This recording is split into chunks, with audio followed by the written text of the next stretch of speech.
Livro de Gálatas, capítulo 2. 14 anos depois, eu voltei para Jerusalém com Barnabé e levei Tito comigo. Voltei para lá porque Deus me revelou que eu devia fazer isso. Ali, numa região particular, com os líderes da igreja, eu expliquei a eles a mensagem do evangelho que anuncio aos não-judeus. Eu não queria que o trabalho que tinha feito e estava fazendo fosse um trabalho perdido. Tito estava comigo, mas ele não foi obrigado a circuncidar-se, embora ele não seja judeu.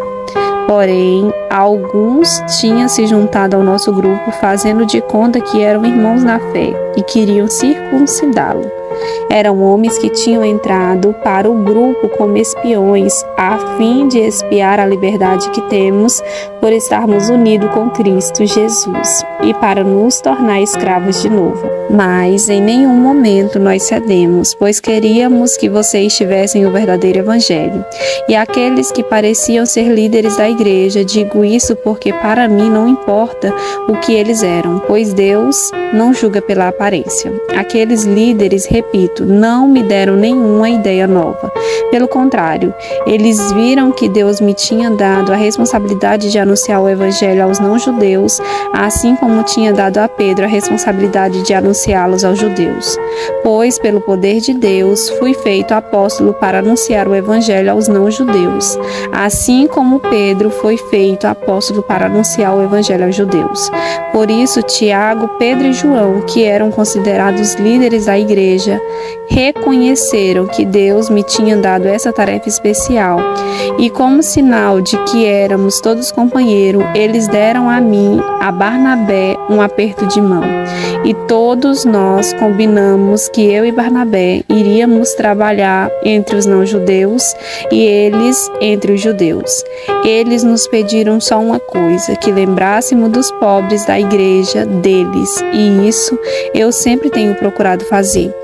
Porém, quando Pedro veio para Antioquia da Síria, eu fiquei contra ele em público, porque ele estava completamente errado. De fato, antes de chegarem ali, alguns homens mandados por Tiago, Pedro tomava refeições com os irmãos não-judeus. Mas depois que aqueles homens chegaram, ele não queria mais tomar refeições com os não-judeus, porque tinha medo dos que eram a favor de circuncidar os não-judeus. E também os outros irmãos judeus começaram a agir como hipócritas, do mesmo modo que Pedro. E até Barnabé se deixou levar pela hipocrisia deles. Quando vi que eles não estavam agindo direito, de acordo com a verdade do evangelho, eu disse a Pedro na presença de todos: você é judeu, mas não está vivendo como judeu, e sim como não judeu. Então, como é que você quer obrigar os não judeus a viverem como judeus? O fato é que nós somos judeus de nascimento e não pecadores não judeus, como eles são chamados.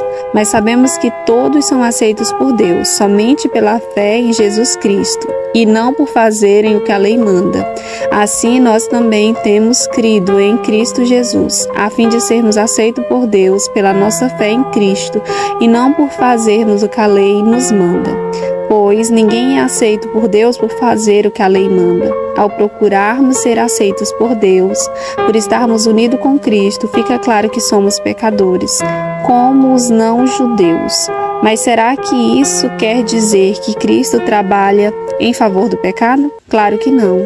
Se eu, depois de ter destruído a lei, começar a construí-la de novo, como meio de ser aceito por Deus, aí sim fica claro que eu havia quebrado a lei, pois quanto à lei estou morto pela própria lei, a fim de viver para Deus.